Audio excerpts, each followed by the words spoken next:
नगर निगम के नेता प्रतिपक्ष द्रौपदी कोली ने एडीए द्वारा 182 क्वार्टर्स के लॉटरी निकालने के बाद उसे निरस्त करने के मामले में कलेक्ट्रेट पहुंचकर जिला कलेक्टर लोकबंधु को ज्ञापन सौंपा। वहीं मीडिया से वार्ता के दौरान विपक्ष पर निशाना साधते हुए कहा कि सरकार को सत्ता में आए हुए साल भर हो गया है और सरकार में नाटकबाजी चल रही है। सरकार हर एक घंटे में अपने निर्णय बदल रही है। जहां एडीए द्वारा गरीब तबके के लोगों के लिए क्वार्टर्स आवंटन करने की योजना निकाली गई थी, जिसके तहत कुल 300 फॉर्म भरे गए थे। लॉटरी के माध्यम से कुल 206 लोगों को सिलेक्ट किया था। पूरी कार्रवाई होने के बाद आज खबर आ रही है कि कार्रवाई पूरी तरह निरस्त कर दी गई है।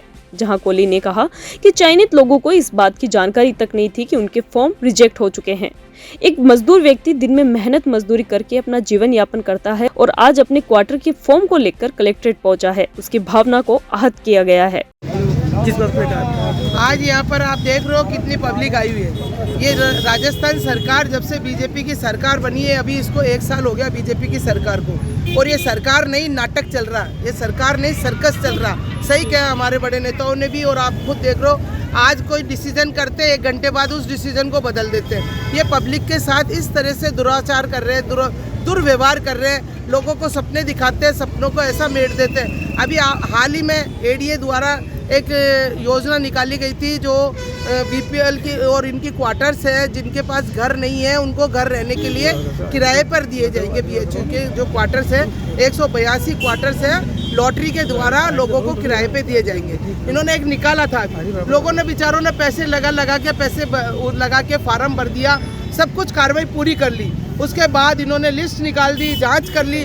उसके बाद कल ये कह रहे थे कि उसकी लॉटरी निकालेंगे और एक लिस्ट भी चस्पा कर दी, और आज आदेश देते हैं कि वो लॉटरी कैंसिल कर दी गई है। मैं इनसे जानना चाहती हूँ, एडीए के चेयरमैन से जानना चाहती हूँ, एडीए के हमारे अध्यक्ष जिला महोदय से जानना चाहती हूँ, हमारे कमिश्नर महोदय से जानना चाहती हूँ कि किसके कहने से और क्यों की गई है। क्योंकि लोगों को सपने दिखा के उनको किस तरह से दुराचार, मतलब उनको कैसे सड़क पर लाया जा रहा है, ये मैं उनसे पूछना चाह रही हूँ। अभी हमारे कच्ची बस्ती का मैटर भी इसी तरह से है। कच्ची बस्ती को हम 1.5-2 साल से लड़ रहे हैं कि इनको पट्टे दिए जाए। कभी एडीए कहती है कि नगर निगम देगा, कभी कहता है कि एडीए देगा। उसको कच्ची बस्तियों को ऐसे फुटबॉल बना रखा है।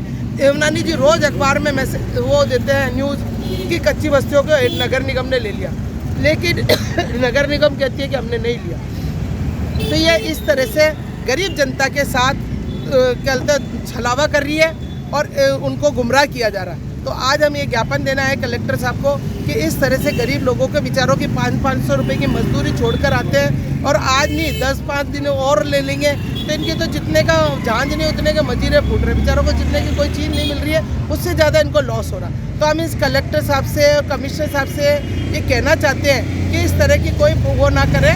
अगर कोई चीज़ देनी है तो वो स्पष्ट दी जाए, ऐसे दूसरों के कहने से नहीं। लोगों को, गरीब लोगों को, जनता को परेशान नहीं किया जाए, और कच्ची बस्ती और ये जो 182 की लॉटरी खोली जाए, और जिनको किराए से मकान देना उनको किराए से मकान। कितने परिवार हैं ऐसे जो आ गया लॉटरी देखिए 182 तो ये खुद कह रहे हैं 182 क्वार्टर्स हम देंगे, जबकि उन्होंने फार्म भरा था, 300 लोगों ने फार्म भरा, उसमें इन्होंने 206 लोगों का सिलेक्ट किया। इन्होंने खुद ने सेलेक्ट किया उसमें, और वो उनको आज लॉटरी के द्वारा कि A नंबर का इसको देना, B नंबर का इसको देना, जवाहर नगर रंगमंच पे लॉटरी खोलनी थी।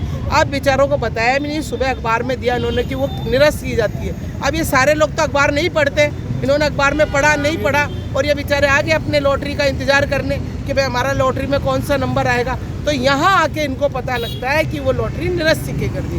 तो इसलिए प्रशासन से मैं ये कहना चाहूँगी कि अगर इस तरह की कोई कार्रवाई की जाए तो इनको इन्फॉर्म किया जाना चाहिए फ़ोन के द्वारा। इनके नंबर है, फ़ोन नंबर है, सबको फ़ोन करना चाहिए कि आज लॉटरी निरस्त कर दी गई है। तो ये अपने मेहनत मजदूरी छोड़ के तो नहीं आते ना, ये मैं कहना चाहूँगा।